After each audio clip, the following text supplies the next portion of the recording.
निवेदन देतात आहे. पाठी काय करत नाही. चर्चा जी आहेत ना ते मी रेकॉर्डवर घेतोय.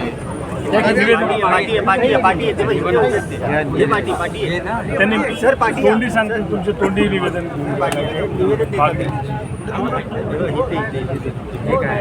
महापौर बंदी करून निवेदन देणार आहे ते पाठी तर भेटेल.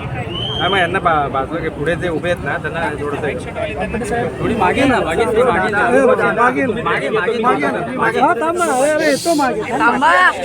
किती बडबड. आम्हाला पोलिसांचा सन्मान आहे. आम्ही दरवेळेस असा विचार करतो की मराठी पोलीस आणि मराठी बांधव संघर्ष होऊ नये. मराठी मोर्चाच्या वेळेस पण असं झालं होतं. त्यावेळेस आम्ही संयमाची भूमिका घेतली. यामध्ये नुकसान फक्त मराठी समाजाचं आहे एवढं आम्हाला माहिती आहे. म्हणून आम्ही संयमाची भूमिका घेतली. तुमच्या दालनामध्ये आम्ही शिरलो नाही. तुमच्या शासकीय कार्यक्रमाला आम्ही बाधा आणली नाही, अडथळा आणला नाही. खरं तर आम्हाला आजची तुमची प्रक्रिया उधळून लावायची होती, परंतु आम्हाला आमच्यामध्ये संघर्ष नको आहे. परंतु आजच्या या मोर्चाच्या माध्यमातून फक्त एक सांगू इच्छितो की डिंपल मेहता या सभागृहात बसणार नाही. एवढा मात्र मराठी माणसाकडून तुम्हाला हा शब्द आहे. डिंपल मेहता महापौर या शहराला नको आहे. जनमताने जो अधिकार दिलेला आहे तो नगरसेवकाला दिलेला आहे. नगरसेवक हे 46 मराठी निवडून आलेले आहेत. आम्हाला महापौर हा मराठी हवा आहे आणि महापौर हा नगरसेवकाने निवडायचा असतो, एका आमदाराने निवडायचा नसतो. कारण नगरसेवक लोकांनी निवडून दिलेले आहेत, ते बहुसंख्येने मराठी निवडून दिलेले आहेत. तुम्ही जर संख्या बघितली तर 5,60,000 मराठी मतदान या शहरामध्ये झालेलं आहे. त्याचं एकमेव कारण होतं मराठी मोर्चा. मराठी माणसाचा या ठिकाणी रोष आहे आणि आमदाराच्या विरोधात रोष आहे. या शहरामध्ये मराठी माणसाला घरं नाकारण्याविरोधात रोष आहे.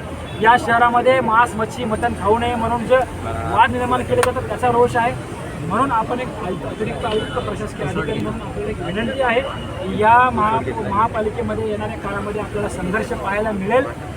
महापौर म्हणून डिंपल मेहता आम्ही या पालिकेच्या सभागृहामध्ये जो आमच्या कररूपी पैशातून उभारलेला आहे, आम्हाला मराठी महापौर हवा आहे. एवढं तुम्हाला या माध्यमातून महापौर जनसामान्यातून आला पाहिजे. घरात आणि ही घराणेशाही आम्हाला मान्य नाही आहे. आज राजकीय पक्ष तुम्हाला विरोध करणार नाही आहेत कारण यांचे साठे लोटे असतात महापौरासोबत. परंतु जनसामान्याची भूमिका तुम्हाला माहिती आहे. गेल्या 1 महिनाभरापासून आम्ही तुम्हालाही निवेदनाच्या अगोदर दिलेले आहेत. सचिवांना निवेदन दिलेलं आहे, मुख्यमंत्र्यांना निवेदन दिलेलं आहे. या मीरा भाईंदर शहराला तुम्ही दुसरा संयुक्तचा महाराष्ट्राची भूमी करू नये अशी तुम्हाला हात जोडून विनंती आहे. अन्यथा या मीरा भाईंदर शहरात गोवर्धन देशमुख सारखे आणि अनेक माझ्या सहकार्याचे रक्ताचे पाठ वाचतील. आणि उद्या तुम्हाला मी आज माननीय अप्पर आयुक्त शिंदे साहेबांच्या समोर सांगतोय, माझं रक्त त्या महापालिकेच्या दारावर सांडल्याशिवाय राहणार नाही. हा शब्द तुम्हालाही देतो आणि माझ्या भाईच्या समोर आलेला आहे. एवढं मात्र आम्हाला अमराठी महापौर चालणार नाही. ही तीव्र भूमिका आहे. माझा जीव गेला तरी चालेल.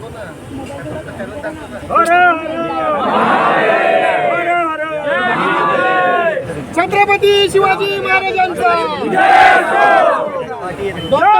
शिवाजी जय शिवाजी. सर मॅडम मॅडम फक्त 1 मिनिट असं निवेदन देतात प्लीज जरा लाईक फ्रेंड ते निवेदन देतात जरा प्लीज जरा पाठी या.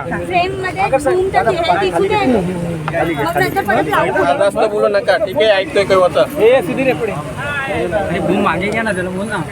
अरे मी तेच सांगते, भूम मागे घ्या ते मलाच ओरडतायत. हे नवराष्ट्र भूम मागे घे ना जरा. मागे घे ना भूम. मुख्यमंत्री साहेबांची चर्चा.